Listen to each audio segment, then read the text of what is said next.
Okay, so this is the blue jewel. Essentially this pile here is what we're digging out of. This is substrate that hasn't been classified down to the proper size yet. So we take buckets, shovel it in, take it all, and we put it into the top screen here. You've got two size screens. A big mesh that keeps all the junk. So that first screen, we're gonna toss all the junk in the wheelbarrow, that's scrap, anything too big. And then the second screen we're keeping, and I'm putting in those buckets for further sorting. All the dust, of course, falls through the bottom down there, and I'll just show you. So these are the initial buckets, so that's what I'm buying. I buy 6 buckets, that's their deal, and I gotta fill them myself. So I classify everything down, and the 6 buckets took me about an hour, 45 minutes working alone. So from there, these buckets we're gonna sort further using the jig here. All right, so there's a 1 gallon bucket worth that I've tossed in. You can see the top screen there is what I'm gonna throw away to the right. And the bottom screen here is what I'm keeping. So the buckets of dirt here get poured in the hopper and they're sent down on the belt, dropping into here. You'll see this is lifting and dropping it over and over.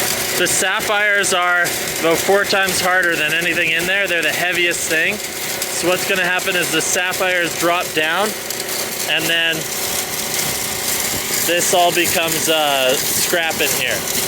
So it's collecting the heaviest material is what it's doing, and it's pumping off the lightest material. You can see the bladder pumping away there. Every time it comes up, it's pushing the water up too. They got a hose running from the tank here with a water pump to feed in here and wash the rocks as they're coming down as well.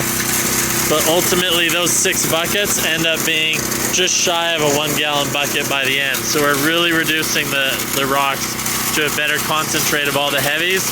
And what's gonna happen is the heavier stuff, like the red ones, you'll see a lot of red rocks in here. They're basically the iron ones. There's also hematite too. So here's examples of the little hematite balls that are in there as well. And these are the heavy ones that are gonna also sink with the Sapphires. Lighter. So that means more Sapphires, less. Okay. All right, here we go.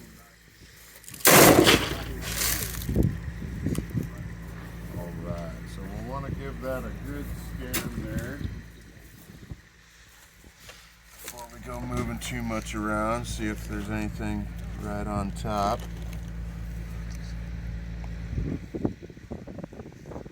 I am seeing a little bit here. I'm going to point some out just to, there you go, right next to it. And once you see one, kind of look around. Because a lot of times they'll find kind of the same areas because of that specific gravity. So let me get you some bags real quick. But that's going to be kind of what you're looking for, that kind of glassy, beach glass looking. I just want to do a video of how it's shaking under the water. This rock's got to be entirely under the water surface when they're being shaken. There should be a nice little circle right in the center. There's the heavies, the irons there. Well, you should have got the last one. It had a couple of nice ones you picked on there. Boy. You sure when you wanted to happen.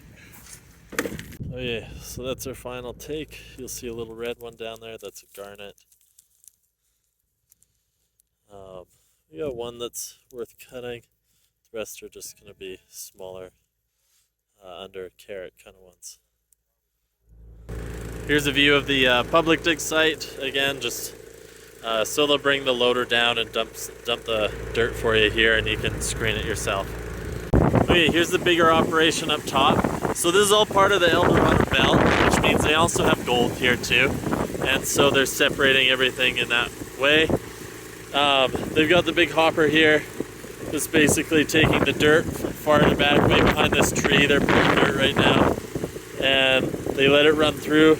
And the hopper is actually dropping it and checking it twice down in the bottom one there. That's why you have different water bits coming off, water sluices. So this will just run all day, and they come back and check it, and There's multiple screens. We just had the one bladder pumping. You can see there's 2 bladders, and so they actually have 2 screens. So the back one will have the most sapphires, and when they dig down into it, they'll be able to check and see if the front one is starting to fill with sapphires or if it's just the red rocks, the irons. Once the front one starts being filled with sapphires, they know they should probably take it out, otherwise they're going to start losing sapphires over the top because the irons and everything, at some point everything just is so heavy that it will start pushing the sapphires out. So they basically just monitor this throughout the day, and they kind of know, you know, based on having done this for so long, when they need to check it. But this is just constantly, you know, you got the pump pumping water from the pond there, and it's just constantly running all day. I'm hoping it's only that deep. Sorry? It's only this deep, Oh yeah. and it's sitting there, got the pulse going, and maybe if I reach down in there, I'll get some heavies. There's one, yeah. Grab that. There you go. At what point do you have to empty this? Or it's falling down through there? At some point, it's going to build enough irons that they're going to work their way down, because I have to shovel it out. It's going to be big. It'll get so heavy here, it'll start to blow everything out here. It has to stay kind of balanced. And then they work their way here, they'll down to this rib, they'll be down at the bottom of this one too. They're not there yet. The sapphires ain't there. The irons are getting there. But the sapphires aren't there yet. And these are how I can tell where I'm at in the day's run, how much dirt when you get pushed through. We got the screen plant way up there. Okay. And we just try to push as much through in a day as we can, especially when it's running smooth like this.